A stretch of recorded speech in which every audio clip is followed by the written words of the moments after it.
കൂട്ടുകാരെ, ഇന്ന് നമ്മുടെ തോരൻ കൂർക്കയാണേ. കൂർക്ക തോരനാണ്. അതിപ്പോൾ കൂർക്ക ഒരുക്കി നന്നായിട്ട് കഴുകി വൃത്തിയാക്കി ഇതിൽ ഒരു നേരൊക്കെ വെള്ളം ഒഴിച്ച് ചേരാൻ ഉപ്പ് ഒഴിച്ച് വേഗം വെച്ച് നമ്മൾ ഈ ചട്ടി തന്നെയാണ് വേഗം വെച്ചത്. അപ്പോൾ വെന്ത് വന്നപ്പോഴത്തേക്കും അതിൻ്റെ വെള്ളവും വറ്റിയിട്ടുണ്ടേ. വെള്ളം വറ്റിയിട്ടുണ്ട്.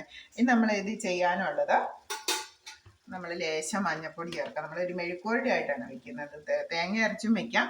ഇന്നിപ്പോൾ നമ്മൾ മെഴുക്കുവരട്ടി ആയിട്ടാണ് വയ്ക്കുന്നത്. അപ്പോൾ ആവശ്യത്തിന് ഒരു മഞ്ഞൾപ്പൊടി ചേർത്തു. പിന്നെ എളുപ്പത്തിൽ വയ്ക്കുന്ന ഒരു കറിയാണ്, വളരെ പെട്ടെന്ന് എളുപ്പത്തിൽ വയ്ക്കുന്നത്. അപ്പോൾ ഇത് വെന്ത് കിട്ടാൻ പാകത്തിന് ആവശ്യത്തിന് എത്രയാണോ നമ്മൾ കുറുക്കിയെടുക്കുന്നത് അതിനനുസരിച്ചിട്ടുള്ള, ഇതിപ്പോൾ ഒരു അര സ്പൂൺ അടുത്തില്ല, ഒരു 1/4 സ്പൂണും മിച്ചം മുളക് പൊടിയും കൂടെ നമ്മൾ ചേർക്കും. ഉണ്ടോ? ഇനി ഒന്ന് ഇളക്കി കൊടുക്കുക. അപ്പം ഞാനിത് വേഗം വെച്ചപ്പോൾ തന്നെ ആവശ്യത്തിന് ഉപ്പ് ചേർത്തിട്ടുണ്ടായിരുന്നു. അപ്പോൾ ആ വെള്ളത്തിലേക്ക് ഉപ്പും കൂടി ഒഴിച്ചായിരുന്നു. അങ്ങനെ ഇപ്പോൾ കൂർക്കയിൽ നന്നായിട്ട് ഉപ്പ് പിടിച്ചിട്ടുണ്ട്. അപ്പോൾ വെള്ളവും വറ്റി വന്നു. ഇനിയിപ്പം വെന്ത് വരുമ്പോഴത്തേക്കും വെള്ളം വറ്റിയില്ലെങ്കിൽ നമ്മൾ ആ വെള്ളം അങ്ങ് ഊറ്റി കളഞ്ഞാലും മതി കേട്ടോ.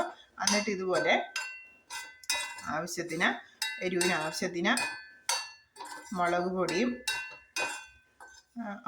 മഞ്ഞൾ പൊടിയും കൂടി ഇട്ട് ഒന്ന് നന്നായിട്ടൊന്ന് ഇളക്കി യോജിപ്പിക്കുക. ഇനി വെള്ളം ശരിക്കും വെള്ളം വറ്റി വന്നു.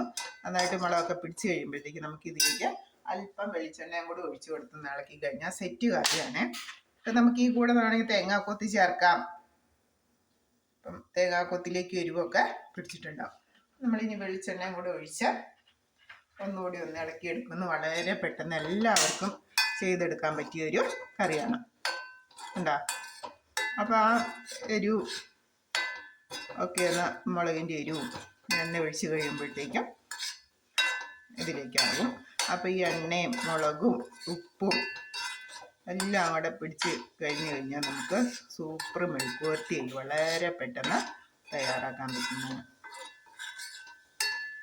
വേണമെങ്കിൽ നമുക്ക് വേഗം വെക്കുന്ന വെള്ളത്തോടൊപ്പം തന്നെ മുളക് പൊടിയോ അല്ലെങ്കിൽ പച്ചമുളകോ കീറിയിട്ട് നമുക്ക് വേവിച്ചെടുക്കാം.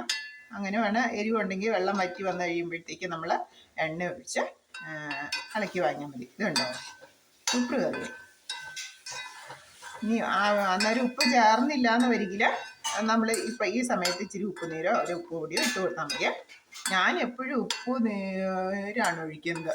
പിന്നെ നമ്മൾ വാങ്ങുന്ന ഉപ്പ് പൊടിയാണെങ്കിൽ എന്തെങ്കിലുമൊക്കെ മായം വരും. നമ്മളൊന്ന് കലക്കി വെച്ച് കഴിഞ്ഞാൽ അതിൻ്റെ മുകളിൽ ഇങ്ങനെ ഊറി നിൽക്കുന്നതായിട്ട് നമുക്ക് കാണാൻ പറ്റും. Okay, thank you.